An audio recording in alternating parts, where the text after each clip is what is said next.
This is part 5, where I read from the philosopher Krishnamurti the book Freedom from the Known. So feel free to put your headphones in, because this is a high quality recording, and listen carefully to the words I whisper in your ear in ASMR style.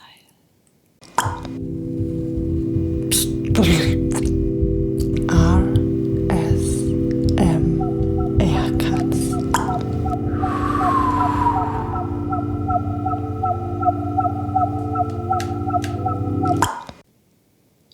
Have you ever noticed that you respond to something totally with all your heart, there is a very little memory.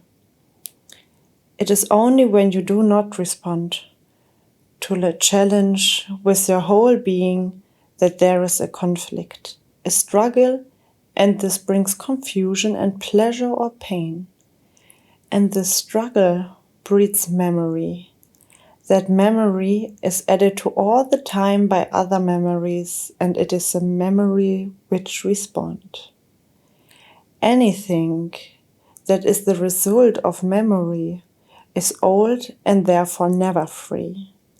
There is no such thing as freedom of thought. It is sheer nonsense. Thought is never new, for thought is the response of memory, experience, knowledge. Thought, because it is old, make the thing which you have looked at with delight and felt tremendously for the moment old. From the old you deserve pleasure, never from the new. There is no time in the new. So if you can look at all the things without a loving pleasure to creep in,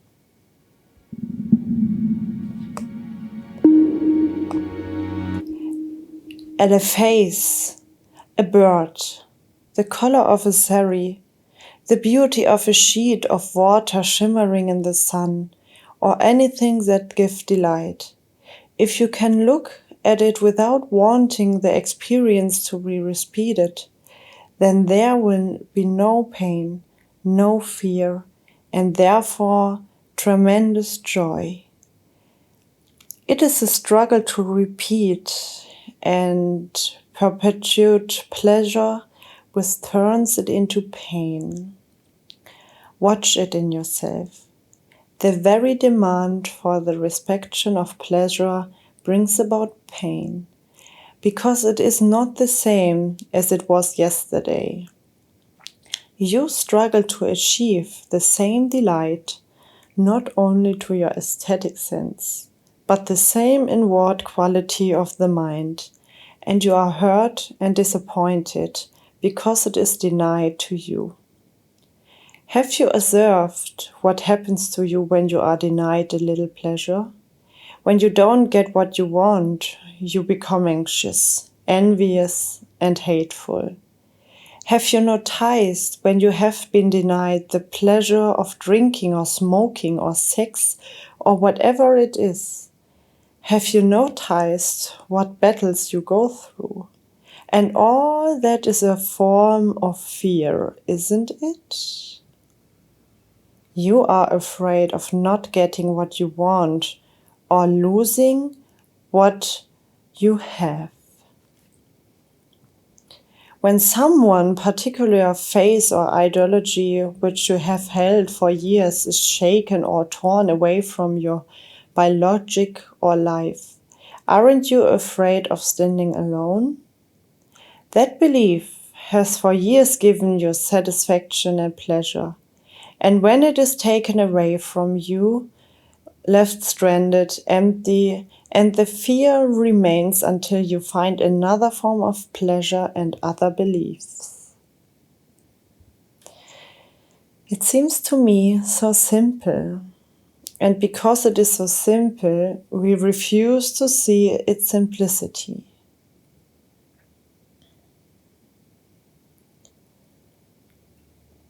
We like to complicate everything. When your wife turns away from you, aren't you jealous? Aren't you angry? Don't you hate the man who has attracted her? And what is all that but fear of losing something which has given you a great deal of pleasure, a companionship, a certain quality of endurance and satisfaction of possession? So if you understand that, where there is a search for pleasure, there must be pain. Life that way if you want to, but don't just slip into it. If you want to end pleasure, through which is to end pain, you must be totally attentive to the whole structure of pleasure. Not cut it out, as monks and sannyas do. Never looking at a woman because they think it is a sin and therapy destroying the vitality of their understanding, but seeing the whole meaning and significance of pleasure. Then you will have tremendous joy in life. You cannot think about joy. Joy is an immediate thing, and by thinking about it, you turn into pleasure. Living in the present is the instant perception of beauty and the great delight in it without seeking pleasure from it.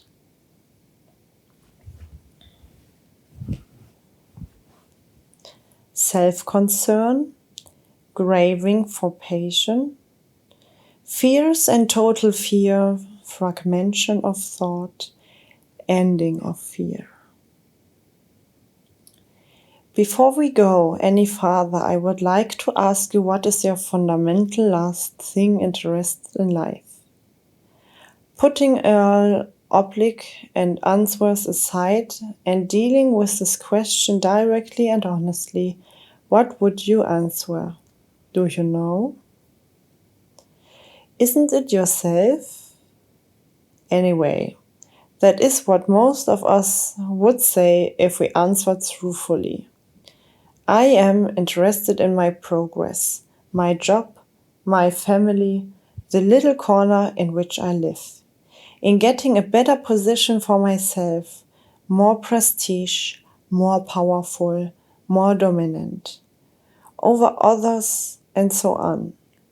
I think it would be logical, wouldn't it, to admit to ourselves that this is what most of us are primarily interested in.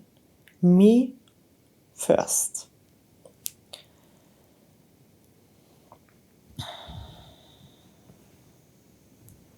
Some of us would say that it is wrong to be primarily interested in ourselves. But what is wrong about it except that we seldom decently, honestly admit it? If we do, we are rather ashamed of it. So there it is. One is fundamentally interested in oneself, and for various ideological or traditional reasons, one thinks it is wrong. But what one thing is irrelevant? Why introduce the factor of its being wrong? That is an idea, a concept. What is a fact is that one is fundamentally and lastingly interested in oneself. You may see that it is more satisfactory to help another than to think about yourself. What is the difference? It is still self-concern, if it gives you greater satisfaction to help others. You are concerned about what will give you greater satisfaction. Why bring in any ideological concept into it? Why this trouble thinking? Why not say, what I really want is satisfaction, whether in sex or in helping others or in becoming a great saint, scientist or politician? It is the same process, isn't it? Satisfaction in all sorts of ways, subtle and obvious, is what we want. When we say we want freedom, we want it because we think it may be wonderful, satisfying. And the ultimate satisfaction, of course, is this peculiar idea of self-realization. What we are all really seeking is a satisfaction in which there is no dissatisfaction at all. Most of us crave the satisfaction of having a position in society because we are afraid of being nobody. Society is so constructed that a citizen who has a position of respect is treated with great courtesy, whereas a man who has no position is kicked around. Everyone in the world wants a position, whether in society, in the family, or to sit on the right hand of God. And this position must be recognized by others. Otherwise, it is not possible at all. We must always sit on the platform. Inwardly, we are whirlpools of misery and mischief, and therefore to be regarded outwardly as a great figure is very gratifying.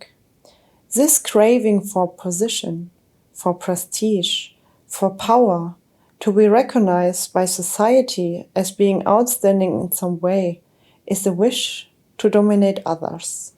And this wish to dominate is a form of aggression. The saint who seeks a position in regard to the saintliness is aggressive as the chicken picking in the farmyard. And what is the cause of this aggressiveness? It is fear, isn't it? Fear is one of the greatest problems in life. A mind that is caught in fear lives in confusion and conflict, and therefore must be violent, distorted, and aggressive. It dare not to move away from its own patterns of thinking. And this breeds hypocrisy until we are free from fear, climb the highest mountain, invent every kind of God, we will always remain in darkness. Living in such a corrupt, stupid society as we do, with the competitive education we receive with ingenious fear, we are all burdened with a fear of some kind. And fear is a dreadful thing which warps, twists, and dulls our days. There is physical fear, but that is a response we have inherited from the animals. It is psychological fears we are concerned with here. For when we understand the deep-rooted psychological fears, we will be able to meet the animals' fear, whereas to be concerned with the animals' fears first will never help us to understand the psychological fears. We are all afraid about something. There is no fear in abstraction. It is always in relation to something. Do you know your own fears?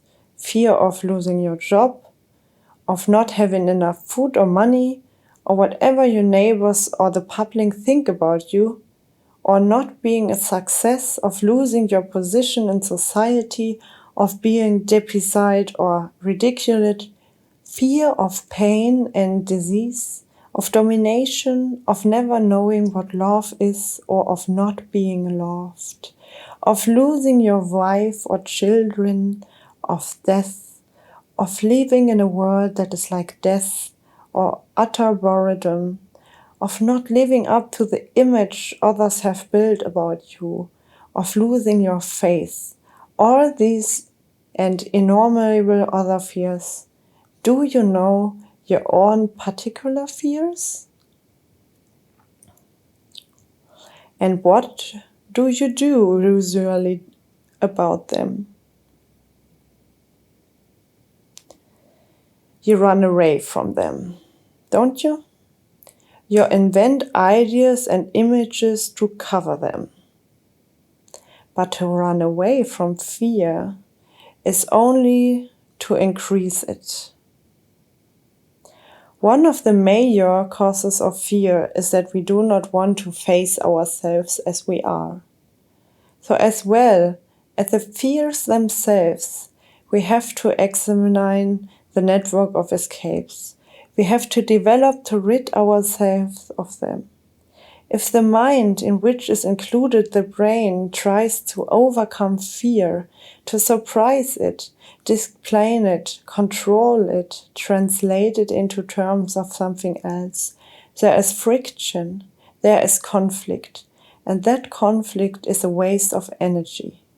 The first thing to ask ourselves then is, what is fear and how does it arise? What do we mean by the word of fear itself? I am asking myself, what is fear, not what I'm afraid of. I lead a certain kind of life, I think in a certain pattern. I have certain beliefs and dogmas, and I don't want those patterns of existence to be disturbed because I have my roots in them. I don't want them to be disturbed because the disturbance produces a start of unknowing, and I dislike that. If I am torn away from everything I know, and I believe I want to be responsible curtain of the state of things to which I am going, so the brain cells have created a pattern, and those brain cells refuse to create another pattern which may be uncertain. The movement from certainty to uncertainty is what I call fear.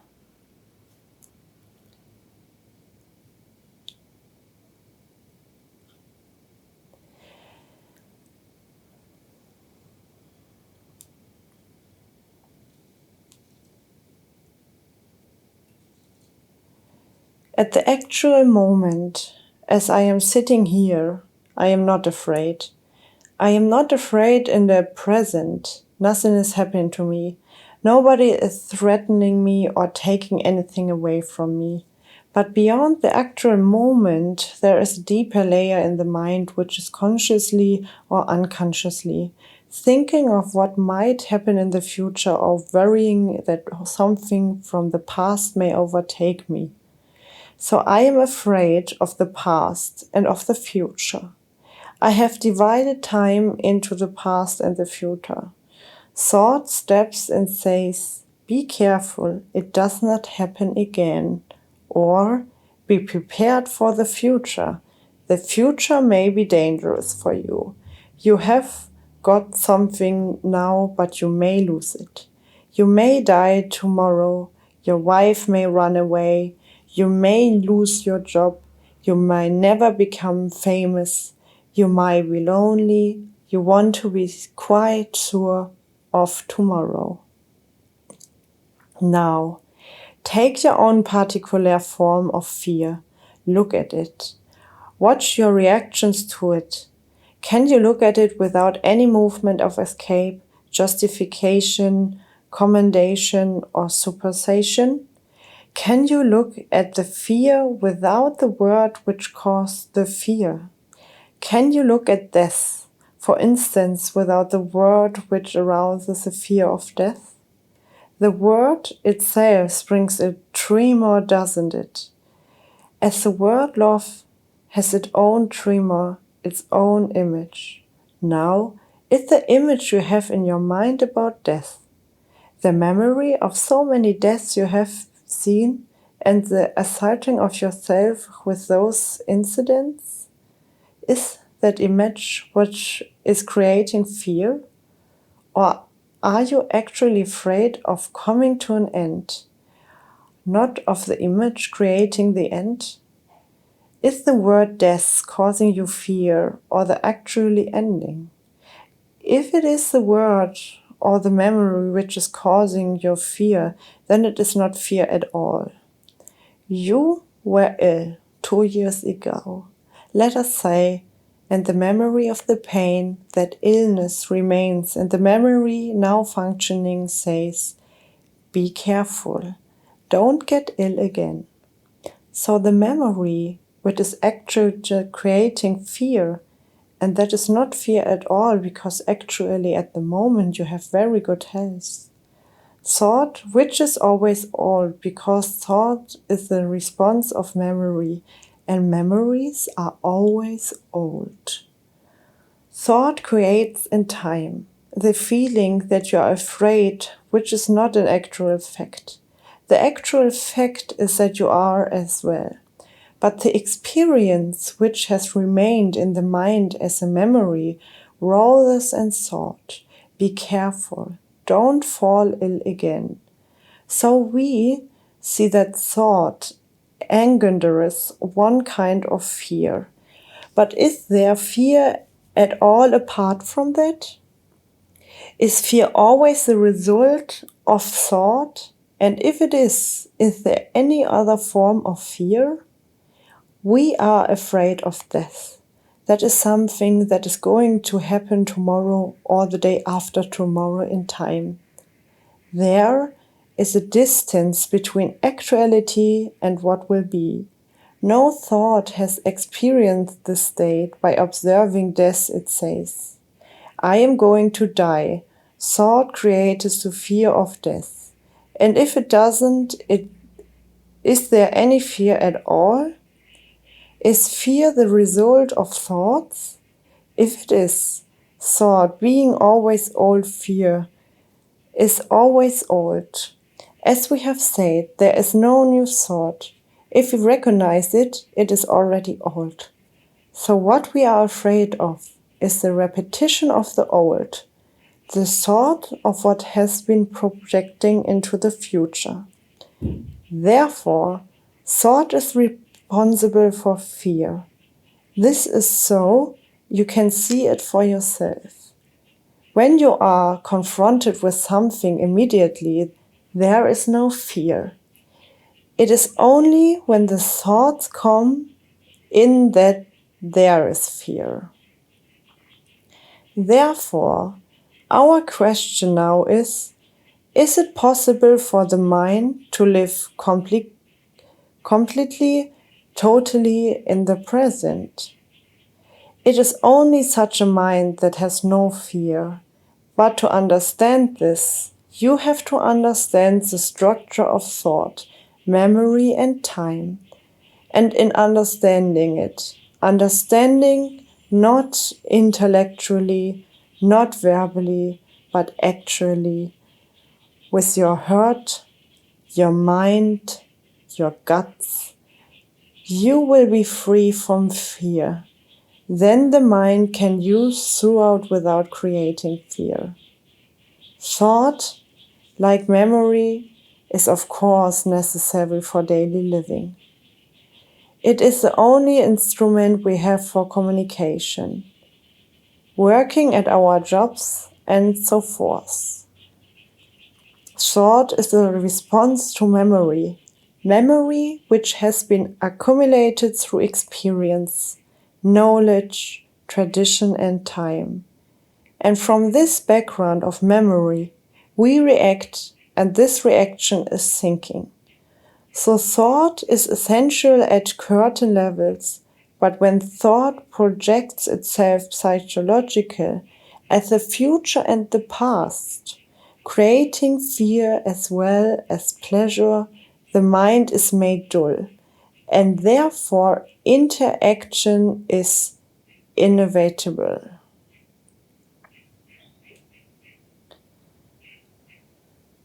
So I ask myself, why? Why do I think about the future and the past in terms of pleasure and pain, knowing that such thought creates fear?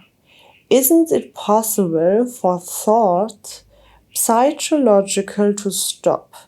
For otherwise fear will never end.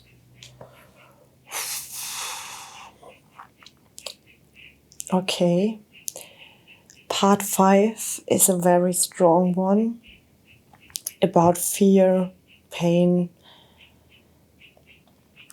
and I think it is a very, very, very, very, very important topic, and it is absolutely worth it to click again and again on this video of part 5 and think about it in a very, very, very strong way, because when you know more about your inner fear, then you will find a key to a door. And when you go through this door, then you will get enlightenment and you will come to such a big goal just a few people on this earth achieved.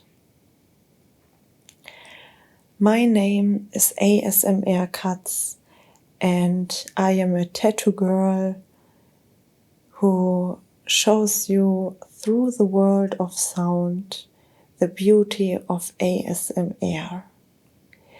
If you liked that video, feel free to write a comment. Also, feel always free to write me your thoughts, ideas, or wishes for the future. As well, feel free to follow me. Feel free to subscribe to this channel. Every Wednesday and every Sunday, I will upload a new clip. So when you click on the notification bell, you will get updated when something new is happening here. I not just read books. As well, I have some different triggers and tingles to show you this little world of sound. I use minimalized things to show you the big beauty of ASMR.